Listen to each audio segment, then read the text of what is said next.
Boa tarde, gente, todos e todas bem-vindos aqui ao canal Filosofia de Primeira. Eu não ia fazer vídeo essa semana, mas dado aos fatos que nos acontecem este dia, vocês estão vendo ali, ó. Nesse momento à tarde, Brasília acabou sendo invadida por manifestantes, né? O Congresso Nacional foi invadido, o Planalto também foi invadido e o STF também. Esse confronto que aconteceu entre os manifestantes vindo a Brasília, as forças de segurança e os policiais não conseguiram conter a fúria da multidão.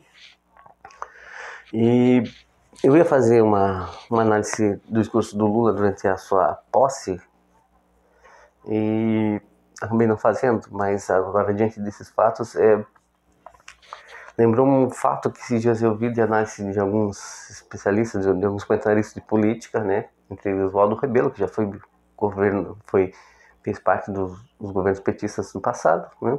Hoje ele é comentarista de política na Band, né? Ele falava sobre um difícil processo de pacificação no Brasil, né? Ele não via olhos ainda de uma possível pacificação, né? E olhando um pouquinho do discurso do Lula da posse, a gente vê um pouco de revanchismo e acho que isso um pouco, eu digo que um conta-gotas no copo vazio não faz nada, mas um conta-gotas no copo cheio transborda, acaba se transbordando, né? A água acaba saindo para fora. E ele dizia também que esse processo de pacificação não seria do dia para a noite, seria um processo longo, difícil, né? Com muita conversa. Esse sentido que nós chamamos da ciência política, nós chamamos de princípio de governabilidade, que o chefe de Estado ele deve apaziguar o Estado a partir de Maquiavel, dizia que o Estado era responsável. A partir de Maquiavel, não só também de Hobbes, o Estado dizendo que o Estado acaba sendo o grande redentor retém o monopólio da violência, né? Ele deve conter esse monopólio da violência. Nós estamos vendo aí ó, as consequências desse fanatismo religioso, parece uma religião, na verdade, quase, né? Quase uma devoção. Esse fanatismo político, né? Ideológico, né? Vira uma espécie de seita, né? Tanto para um lado quanto para o outro, né? Quando você tenta formas de radicalismo, tanto de ambas as partes, tanto os extremos, né? O extremo já disse é extremo, né? Radicalização. E nós estamos vendo aí ó, a situação aqui, ó, Congresso sendo invadido, STF sendo invadido, Planalto sendo invadido, né? E dando o que a gente falou mesmo, se é um processo de pacificação, ele vai demorar um pouco, né?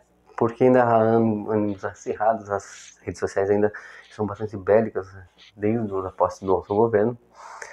E isso é um fenômeno no mundo inteiro, não se trata de ser no Brasil. Pode ver nos Estados Unidos, pode ver na Europa, em outros lugares, né? Há uma radicalização da massa, então o uso da força, né? Da violência muitas vezes acaba sendo o último recurso, como um recurso de luta para essas pessoas. Acho que pegando em armas vão derrubar um governo, uma espécie de salvação, de como é que é? Podemos dizer de saudosismo. O que aconteceu lá na Revolução Francesa, quando o povo pegou armas e derrubou o, o, a, o rei da época, né? E mandou guilhotinar, mandou para guilhotina um monte de gente, né? Parece uma coisa meio paralela, né? Um paralelismo político, histórico. Mas hoje, se fosse reproduzir, seria uma coisa muito mais catástrofe pelo nível de, de tecnologia no extermínio hoje. A tecnologia de arma que nós temos hoje, bem diferente de 3 séculos atrás, né? Não dá nem para comparar, né? Nem tinham armas nucleares, hoje nós temos armas nucleares hoje que o mundo está de cabelo em pé quando um manda invadir o país do outro, né? E ainda, se alguém se opor, ele ainda não descarta o uso de arma nuclear, que é perigoso, né? Principalmente letal, pode pode pulverizar pessoas em segundos, né? Como foi feito na Segunda Guerra Mundial. Então, voltando aí ao Brasil, essas manifestações aí, esse radicalismo que está acontecendo agora em Brasília, nada é fruto de, eu digo, de uma falta de, talvez, de empatia, não sei dizer, mas em relação à política brasileira, é uma política realmente horrível mesmo. Eles falam de criminalizar a política e eu não sei como é que as pessoas... A política em si não é um crime, mas a forma como eu uso de política, se for de forma ilícita, se configura um crime, né? Não adianta as pessoas dizerem, não é bem assim, não. Estão criminalizando a política, não é criminalizar. A forma como se faz política é o crime. Não se trata da política em si como crime. Estamos aí, grupos sendo apoiados, sendo até o uso de recursos, até financiamento. Então, você não vem dizer com essa história de que não tem nada a ver, não sei, não é nada a ver, porque o radicalismo está sendo usado de forma para que a, o uso da força vai ser necessário.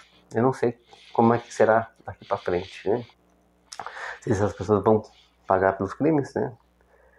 Eu espero que paguem, né? Porque estão invadindo, estão quebrando, dependendo do patrimônio público, aquele patrimônio que eu e você pagamos pelo imposto, por ver imposto, né? Quando você vê pessoas quebrando tubo, quebrando ônibus, eles sabem que eles sabem que aquilo de lá vai impactar no bolso da população que paga. Então isso não é justificativa para defender a democracia. Né? A democracia se faz pelo voto. Claro que é uma forma de democracia. Mas a democracia deve ser de forma consciente. Se você não tem esse conceito, então o que eles ensinaram de democracia é populismo oportunista. Então aguardemos as próximas horas desse triste episódio da, da democracia brasileira. Nem sei se podemos chamar de democracia brasileira, porque o ponto de racionalidade dentro da política brasileira não pode nem ser colocado como democracia, né? Ou populismo mesmo, né? Populismo transvestido de democracia. Aguardemos as próximas horas.